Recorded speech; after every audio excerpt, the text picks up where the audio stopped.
అసలు క్రూషియా ప్రాజెక్ట్స్ లో ఇలాంటి టెక్స్చర్స్ ఎలా క్రియేట్ చేస్తారు? దీనికి మనకు కావాల్సింది texture stitch. Hello kitties, episode 4 లో అయితే మనం బ్యాక్ లూప్ ఓన్లీ టెక్నిక్ ని ఫినిష్ చేసేద్దాము.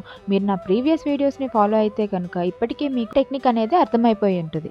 ఏ స్టిచ్ అయినా కానీ మనం చేసే ప్రాసెస్ అనేది సేమ్. ప్రీవియస్ వీడియోస్ లో మనం ఫ్రంట్ అండ్ బ్యాక్ లూప్స్ అంటే ఏంటి, single crochet and half double crochet complete చేసేసాము.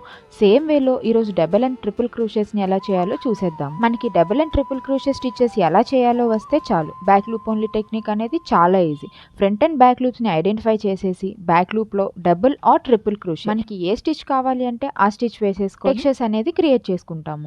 And most important to mention turning chains.